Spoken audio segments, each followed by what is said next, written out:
दिल्ली में विधानसभा चुनाव के लिए प्रचार अभियान अपने अंतिम चरण में है। बीजेपी, कांग्रेस और आम आदमी पार्टी जीत के लिए जी जान से जुटी हैं। लेकिन इन दलों के अलावा गठबंधन में चुनाव लड़ने वाले दल भी अपनी किस्मत आजमा रहे हैं। उनमें से एक पार्टी लोक जनशक्ति पार्टी रामविलास भी है, जो बीजेपी के साथ मिलकर देवली के महादंगल में उतरी है। रेडर की इलेक्शन राइड जब दिल्ली के देवली विधानसभा पहुंची तो एलजेपीआर के कार्यकर्ता अपने नेता चिराग पासवान के साथ चुनाव प्रचार कर रहे थे। रेडर की इलेक्शन राइड में आप सभी दर्शकों का बहुत बहुत स्वागत है। मैं हूं चित्रा त्रिपाठी और इस वक्त चिराग पासवान जी, केंद्रीय मंत्री, हमारे साथ मौजूद हैं। मनोज तिवारी जी हमारे साथ मौजूद हैं। देवली विधानसभा क्षेत्र में अपने उम्मीदवार के पक्ष में प्रचार प्रसार करने के लिए आए हैं। 2008 में परिसीमन के बाद देवली सीट अस्तित्व में आई। देवली सीट पर अनुसूचित जाति के वोटर्स हार जीत तय करते हैं। सीट पर एससी के अलावा जाट और मुस्लिम मतदाता निर्णायक भूमिका में हैं। इन्हीं समीकरणों को देखते हुए आम आदमी पार्टी ने प्रेम कुमार चौहान, एनडीए की सहयोगी एलजेपीआर ने दीपक तंवर और कांग्रेस ने राजेश चौहान को मैदान में उतारा है। 3 उम्मीदवार नए हैं, लेकिन सवाल है कि आखिर यही सीट चिराग पासवान को क्यों दी गई? क्या यहाँ विजय का दीपक वो जला पाएंगे? आज तक कभी जीता नहीं है एनडीए, क्या खास होगा इस बार? यही खास होगा इस बार। जिस तरीके से इस बार दिल्ली की जनता ने पूरे प्रदेश भर में बदलाव का मन बना लिया। चित्रा जी, आप देखिए पिछले 10 सालों में हमारा देश कहां से कहां पहुंचा है प्रधानमंत्री आदरणीय नरेंद्र मोदी जी के नेतृत्व में, और वहीं इन्हीं पिछले 10 सालों में दिल्ली की सूरत आप देख लीजिए कैसे बद से बदहाल हुई है। ये दोनों परिस्थितियां दिल्ली में रहने वाले लोगों के सामने हैं, जो कि भारत की राजधानी है, जहां एक तरफ भारत का मान सम्मान बढ़ता हुआ देखती है दिल्ली की जनता अंतर्राष्ट्रीय मंचों पर, तो वहीं नली गली के मामलों से उलझता हुआ भी अपने आप को पाती है। इसी सूरत को बदलने की सोच इस बार दिल्ली की जनता ने ठान ली है।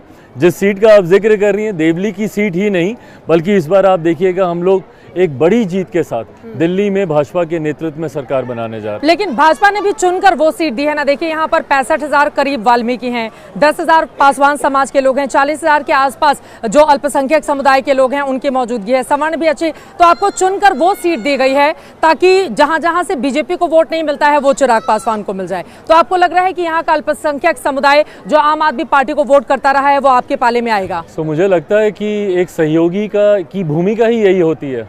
हम लोग को एक दूसरे को कॉम्प्लीमेंट करके चलना है, हैंड एंड ग्लव्स की तरह हम लोग को कार्य करके चलना है। जहाँ पर मैं उनकी ताकत बन सकता हूँ मैं ताकत बनूंगा, जहाँ पर वो मेरी ताकत बन सकते हैं वो मेरी ताकत बनेंगे। ऐसे में इसी सोच के साथ हम लोग गठबंधन के तहत चुनाव लड़ने उतरे। यहाँ की जनता के मुद्दे कूड़ा, गंदगी, सीवर ब्लॉकेज, पार्किंग और अतिक्रमण हैं। फिर भी आम आदमी पार्टी 2013 से अब तक इस सीट पर काबिज है। ऐसे में सवाल है कि आपको रोकने के लिए चिराग पासवान के पास कौन कौन से सियासी मुद्दे हैं?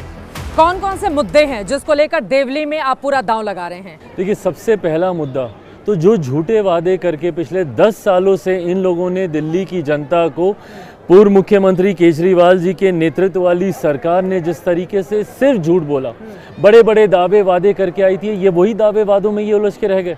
इन लोगों ने पिछले 10 सालों में घोटाले करने के अलावा किया क्या? बस का घोटाला किया, क्लिनिक का घोटाला किया, शराब का घोटाला किया। लिस्ट लेकर घूमते थे ये रामलीला के मैदान में कि ये नेता भ्रष्ट हैं, वो नेता भ्रष्ट हैं। तमाम वो बातें ये खुद करने पर आ गए। आज की तारीख में कोई इनके पास आप चले जाइए, इन लोगों ने पिछले 5 साल आप उठा के देख लीजिए, हर चीज़ पर प्रेस कॉन्फ्रेंस की, झूठे आरोप लगाए और भाग गए।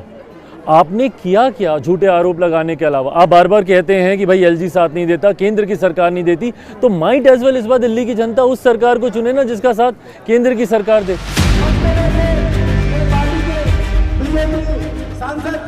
लोकसभा 2024 के आधार पर बीजेपी को देवली में लीड मिली थी। फिर भी बीजेपी ने यहाँ पर इस बार कमान चिराग के हाथ में थमा दी है।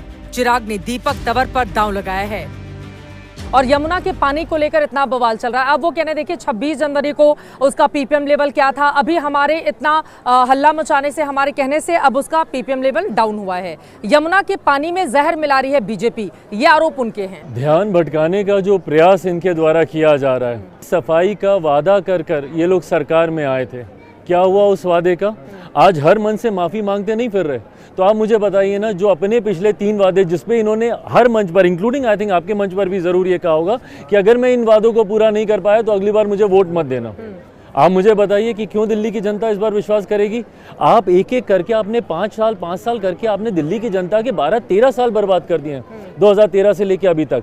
क्यों दिल्ली की जनता आपको झूठे वादे करने के लिए और 5 साल देगी? जहां देश कहां से कहां पहुंच रहा है वहां दिल्ली पिछड़ती जा रही है। क्यों दिल्ली की जनता 5 साल और दांव पर लगाएगी आपके झूठे वादों के लिए? देखिए, जब रामविलास पासवान जी थे उस समय भी आप लोगों ने दिल्ली में दांव खेला था, अपने उम्मीदवार उतारे थे, जीत नहीं मिली थी।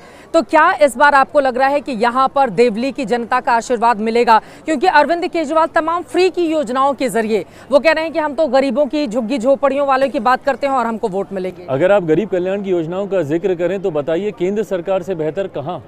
जिस तरीके से हमारे प्रधानमंत्री जी ने गरीब कल्याण की योजनाओं को धरातल पर उतारकर घर घर पहुंचाने का काम किया, क्यों नहीं ये गरीब परिवारों से जुड़ी, भगवान ना करे किसी परिवार में कोई बीमारी आए, आयुष्मान योजना को क्यों नहीं ये लोग लागू करने देते?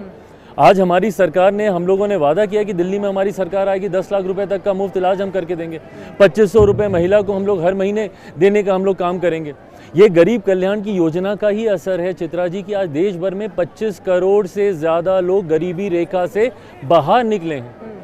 प्रधानमंत्री की गरीब कल्याण की योजना का ही असर है कि आज गांव-गांव में घर घर तक चूल्हा पहुंचा है, महिलाओं के सम्मान के लिए शौचालय बनाए गए हैं। इन तमाम योजनाओं के सहारे आज हमारा देश दुनिया की तीसरी सबसे बड़ी अर्थव्यवस्था बन चुका है। तो ऐसे में ये गरीब कल्याण की योजना क्यों नहीं लागू कर पाते?